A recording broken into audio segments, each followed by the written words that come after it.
বন্যা পরিস্থিতির অবনতি হওয়ায় শনিবারের এইচএসসি ও সমমান পরীক্ষাও স্থগিত করেছে আন্তঃশিক্ষা বোর্ড সমন্বয় কমিটি।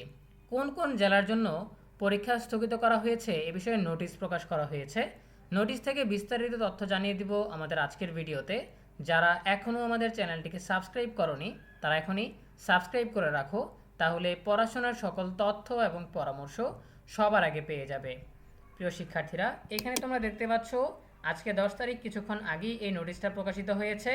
নোটিশের বিষয় হচ্ছে বৈরী আবহাওয়ার কারণে আগামী 11/7/2026 তারিখ শনিবারের HSC Alim, HSC BMT, HSC vocational ও ডিপ্লোমা ইন কমার্স পরীক্ষা 2026 স্থগিত প্রসঙ্গে উপযুক্ত বিষয়ের প্রেক্ষিতে জানানো যাচ্ছে, বন্যা পরিস্থিতি বিবেচনায় চট্টগ্রাম শিক্ষা বোর্ডের অধীন সকল জেলা প্রশাসকের প্রতিবেদন ও চট্টগ্রাম শিক্ষা বোর্ডের পরীক্ষা নিয়ন্ত্রকের পরীক্ষা স্থগিতের অনুরোধের প্রেক্ষিতে চট্টগ্রাম শিক্ষা বোর্ডের সকল জেলা এবং চট্টগ্রাম শিক্ষা বোর্ডের আওতাধীন বাংলাদেশ মাদ্রাসা শিক্ষা বোর্ড ও বাংলাদেশ কারিগরি শিক্ষা বোর্ডের আগামী 11/7/2026 তারিখের শনিবারের এইচএসসি আলিম ও সমমানের পরীক্ষা 2026 স্থগিত করা হলো।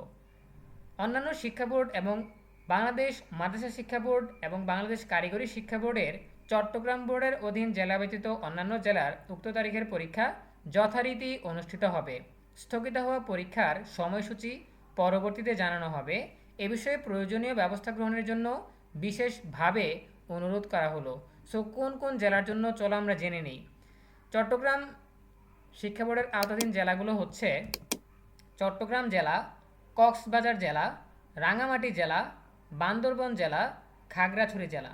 এই 5টা জেলার এইচএসসি পরীক্ষার্থী, আলিম পরীক্ষার্থী, কারিগরি বোর্ডের পরীক্ষার্থী সকল পরীক্ষার্থীদের এইচএসসি ও সমমানের পরীক্ষা স্থগিত থাকবে। ঠিক আছে, এখন স্থগিত হওয়া পরীক্ষাটা কবে হবে সে বিষয়ে কিন্তু কোনো কিছু জানানো হয়নি।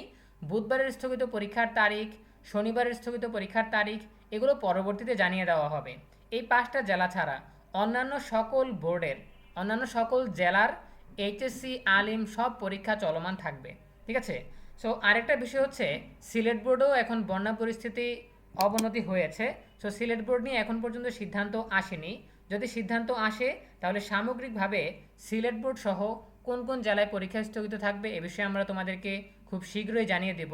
এ বিষয় নিয়ে মিটিং বসেছে, খুব শীঘ্রই তথ্য আমাদের হাতে চলে আসবে। সো দেখা হচ্ছে পরবর্তী আপডেট নিয়ে নতুন কোনো ভিডিওতে। সেই পর্যন্ত তোমরা সবাই ভালো থাকো, সুস্থ থাকো, নিরাপদে থাকো এবং সবসময় ইএনইউবি চ্যানেলের সাথেই থাকো। তোমাদের সকলের জন্য রইল অনেক অনেক শুভকামনা। ধন্যবাদ সবাইকে।